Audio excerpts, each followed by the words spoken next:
on. Where's my Hadouken? There we go.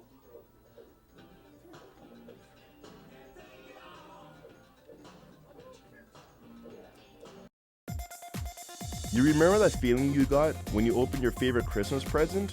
Or finally had your first kiss? Well, that is pretty much the feeling some people get when it comes to playing that one game they loved when they were a child. Video games can go several ways for people. They can either hate them, don't mind them, or love them. And we're going to dive into the love section for video games.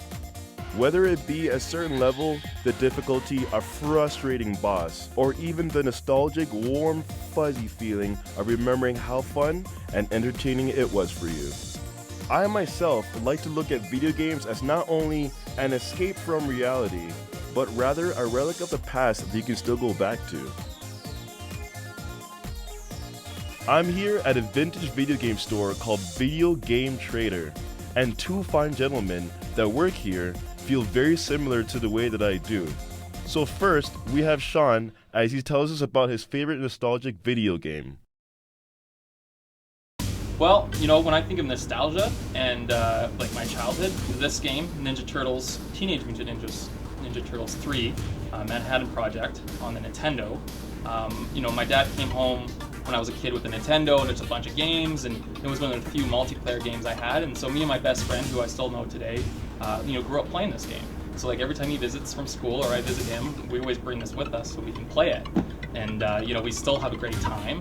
We never really beat it as a kid. So like when you ask me about like emotions and like how I feel about it, like there's a very big sense of excitement and just like memories, and that's what nostalgia is. It's just like the happy-go-lucky pastime, right? But like now when we get farther in the game and we go after 20 years, we finally got to the last level, and like you forget how hard people talk about, you know, Dark Souls and stuff, but like no, right here, this is where the challenge is. From Sean's words of nostalgia, you can tell how much of an impact a video game made on him. His face lit up, he was filled with energy, and he could talk my ear off. This is the feeling that I'm describing, the sheer satisfaction of talking about something you loved in your youth, still being interactive many years later. Up next, the store manager wanted to partake and give us his enthusiastic story. Here's what he had to say.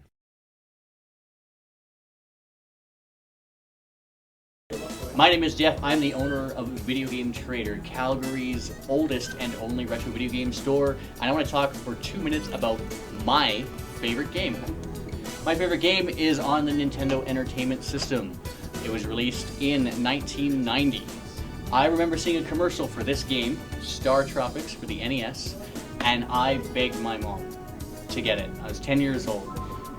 We weren't very wealthy. We didn't own a Nintendo at all, and she treated my brother and I and took us out to the Bay on $1.49 days, and we got our Nintendo Action set with the Zapper gun and Mario Duck Hunt for $2.49 on sale, and we got this amazing game, the one game I wanted to own, Star Tropics for NES, on sale for $89.99. Got it home, tore it open, and started playing, and it's just one of the most amazing hybrid RPG action games ever. It's set in this ridiculous primitive tropical universe. You're a modern kid with a yo-yo. You're out to save your uncle. You travel from town to town in a place kind of like Zelda, where you have to talk to everybody in town and then send you into dungeons. Once you're in the dungeon, it's a 3/4 view third-person action game where you run around and you bash monsters in the face with a yo-yo. You can upgrade your yo-yo.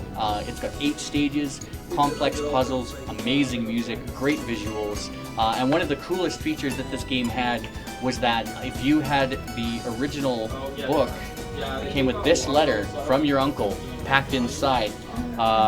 They always have books and pieces of paper packed inside, Jeff. I know that.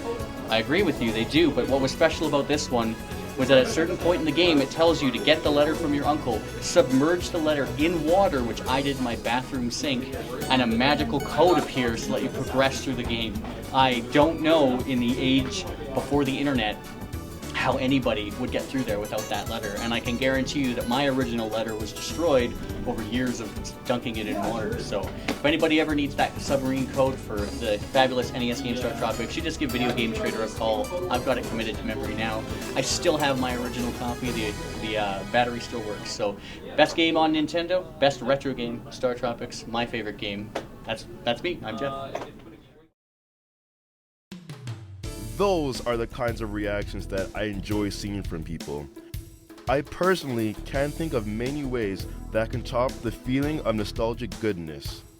Hopefully, what you've heard and seen in this video will help you reconnect with whatever made you happy as a kid, or at least help you remember the golden days of your youth. This is MRU TV, and I'm Jordan Boucher.